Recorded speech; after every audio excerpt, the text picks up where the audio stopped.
Hi, ಇವತ್ತು ನಾನು weight ಲಾಸ್ನ ಮನೆಯಲ್ಲೇ ಇರುವ ಇಂಗ್ರೀಡಿಯೆಂಟ್ಸ್ನ ಯೂಸ್ ಮಾಡಿಕೊಂಡು ಅದರಲ್ಲೂ ಬ್ಲ್ಯಾಕ್ ರೈಸ್ನ ಯೂಸ್ ಮಾಡಿಕೊಂಡು ಹೇಗೆ ಮನೆಯಲ್ಲೇ ವೆಯ್ಟ್ ಲಾಸ್ ಮಾಡ್ಕೊಳ್ಳೋದು ಅಂತ ನೋಡೋಣ. ಇವಾಗ ನಾನು ತೋರಿಸ್ತಾ ಇರೋದು ಬ್ಲ್ಯಾಕ್ ರೈಸ್ ಮತ್ತು ಕೆಲವು ಕಾಳುಗಳನ್ನು ಉಪಯೋಗಿಸ್ಕೊಂಡು ಪೌಡರ್ ಮಾಡ್ಕೊಂಡಿರೋದು.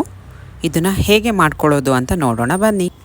ಒಂದು ಬೌಲಿಗೆ ನಾನಿಲ್ಲಿ 2 ಕಪ್ಪನ್ನು ನೀರು ಹಾಕ್ಕೊಂಡಿದ್ದೀನಿ. ನಾನು ಇಬ್ಬರಿಗೆ ಮಾಡ್ತಾ ಇರೋದ್ರಿಂದ 2 ಕಪ್ಪನ್ನು ಹಾಕ್ಕೊಂಡಿದ್ದೀನಿ. ಒಬ್ಬರಿಗೆ ಮಾಡೋದಾದ್ರೇ 1 ಕಪ್ ನೀರು ಹಾಕ್ಕೊಳ್ಳಿ. ನೀರನ್ನು ಬಿಸಿ ಮಾಡಲು ಇಡಿ. ಇಲ್ಲಿ ನಾನು ಒಂದು ಬೌಲ್ಗೆ 2 ಸ್ಪೂನ್ ಹಿಟ್ಟು ಹಾಕಿ ಕಲಿಸ್ಕೊತಾ ಇದ್ದೀನಿ. ನಂತರ ಬಿಸಿಯಾದ ನೀರಿಗೆ ಅದನ್ನು ಹಾಕಿ ಮಿಕ್ಸ್ ಮಾಡಬೇಕು. ಆಮೇಲೆ ಅದನ್ನು ಚೆನ್ನಾಗಿ ಕುದಿಸ್ಕೊಳ್ಬೇಕು. ಈ ಬ್ಲ್ಯಾಕ್ ರೈಸಲ್ಲಿ ಪ್ರೋಟೀನ್ ಮತ್ತು ಐರನ್ ತುಂಬ ಇರುತ್ತೆ. ನಮ್ಮ ಬಾಡಿಗೆ ತುಂಬ ಒಳ್ಳೆಯದು. ಡಯಾಬಿಟಿಸ್ನ ಕಂಟ್ರೋಲ್ ಮಾಡುತ್ತೆ, ಹಾರ್ಟ್ನ ಹೆಲ್ತಿಯಾಗಿಟ್ಟಿರುತ್ತೆ, ಡೈಜೆಸ್ಟಿವ್ ಸಿಸ್ಟಮ್ಗೆ ತುಂಬ ಹೆಲ್ಪ್ ಮಾಡುತ್ತೆ ಡೈಜೆಷನ್ ಆಗೋದಕ್ಕೆ. ಮತ್ತು ನಮ್ಮ ಬೋನ್ ಇರುತ್ತಲ್ಲ, ಆ ಬೋನ್ನ ತುಂಬ ಸ್ಟ್ರಾಂಗ್ ಮಾಡುತ್ತೆ. ಅಸ್ತಮ ಇರೋರಿಗೆ ಈ ಒಂದು ಡ್ರಿಂಕ್ ತುಂಬ ಒಳ್ಳೆಯದು. ಮತ್ತು ಈ ಡ್ರಿಂಕ್ ಕ್ಯಾನ್ಸರ್ಗೆ ತುಂಬ ಹೆಲ್ಪ್ ಮಾಡುತ್ತೆ, ಬ್ರೈನ್ಗೆ ತುಂಬ ಒಳ್ಳೆಯದು. ಈ ಡ್ರಿಂಕ್ ಕುಡಿಯೋದ್ರಿಂದ ಇಮ್ಯುನಿಟಿ ಸಿಸ್ಟಮ್ ತುಂಬ ಚೆನ್ನಾಗಿರುತ್ತೆ. ನಮ್ಮ ಹೇರ್ ಕೂಡ ತುಂಬ ಚೆನ್ನಾಗಿ ಗ್ರೋತ್ ಆಗುತ್ತೆ.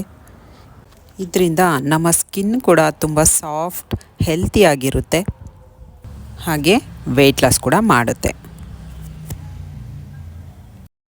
ಇಲ್ಲಿ ನಾನು ಸ್ವಲ್ಪ ಸಾಲ್ಟನ್ನ ಸೇರಿಸ್ಕೊತಾ ಇದ್ದೀನಿ ಮತ್ತು ಸ್ವಲ್ಪ ಬೆಲ್ಲ ಸೇರಿಸ್ಕೊತಾ ಇದ್ದೀನಿ. ನಿಮಗೆ ಇಷ್ಟ ಇದ್ದರೆ ಸೇರಿಸ್ಕೋಬೋದು, ಇಲ್ಲಾಂದರೆ ಬೇಡ. ಬ್ಲ್ಯಾಕ್ ರೈಸ್ ಗಂಜಿ ರೆಡಿ. ಆಫ್ಟರ್ ಡೆಲಿವರಿ ಹೊಟ್ಟೆ ತುಂಬ ಇದೆ ಅನ್ನೋರು ಈ ಗಂಜಿನ ಟ್ರೈ ಮಾಡಿ. ಈ ಗಂಜಿನ ಆದಷ್ಟು ಬೆಳಗ್ಗೆ ಖಾಲಿ ಹೊಟ್ಟೆಯಲ್ಲೇ ಕುಡಿದ್ರೆ ಒಳ್ಳೆ ರಿಸಲ್ಟ್ಸ್ ಸಿಗುತ್ತೆ. ಈ ಬ್ಲ್ಯಾಕ್ ರೈಸ್ ಪೌಡರ್ ಯಾರಿಗಾದರೂ ಬೇಕು ಅಂದರೆ ನಾನು ಕೆಳಗೆ ಕೊಟ್ಟಿರುವ ನಂಬರ್ಗೆ ವಾಟ್ಸಪ್ ಮಾಡಿ. ಲೈಕ್ ಮಾಡಿ, ಶೇರ್ ಮಾಡಿ, ಫಾಲೋ ಮಾಡಿ.